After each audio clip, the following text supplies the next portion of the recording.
Good morning students. आपकी पाठ्य पुस्तक ग्रामर का लेसन नंबर 7 पेज नंबर 62 पर कारक है। आज हम उसको एक्सप्लेन करते हैं और आपको अच्छे से समझना है, रीड करना है उसको।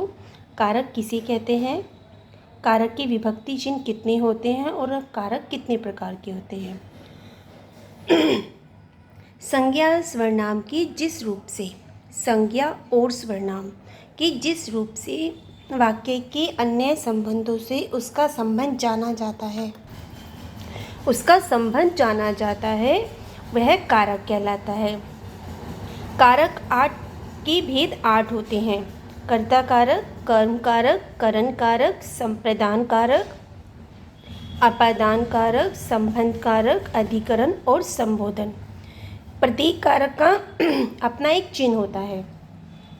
ये आपको इसी प्रकार से लर्न भी करना है।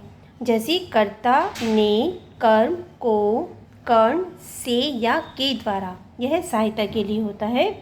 संप्रदान का के लिए, अपादान से, लेकिन वो अलग होने के योग में होता है।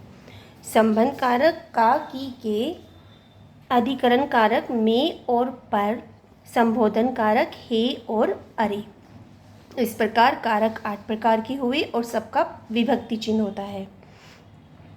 कारक चिन्ह शब्दों के बाद लगाए जाते हैं। केवल संबोधन कारक का विभक्ति चिन्ह शब्द से पहले लगाया जाता है।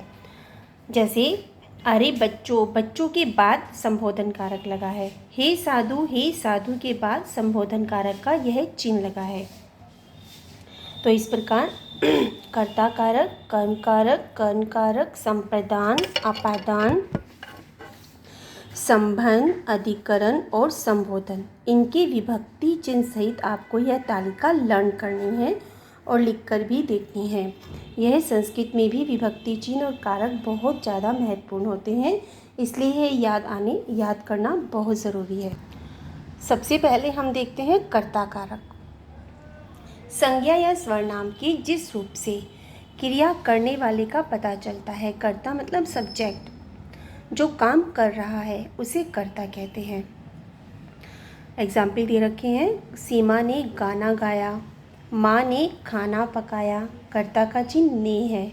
कभी कभी यह चिन्ह लोप भी हो जाता है, परंतु हमें अर्थ के आधार पर पता कर लेना चाहिए कि यहाँ पर कर्ता की इम्पोर्टेंस है, कर्ता द्वारा काम किया जा रहा है, तो विभक्ति चिन्ह हो या नहीं हो फिर भी कर्ता कारक का प्रयोग किया गया है।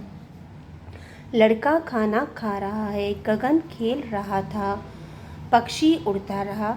इसमें कर्ता कारक पहचान करिए क्रिया में हम कौन लगाकर कारक की पहचान कर सकते हैं। कौन खाना खा रहा है, कौन खेल रहा था, कौन उड़ता रहा। तो इस प्रकार हमें कर्ता का उत्तर मिल जाएगा।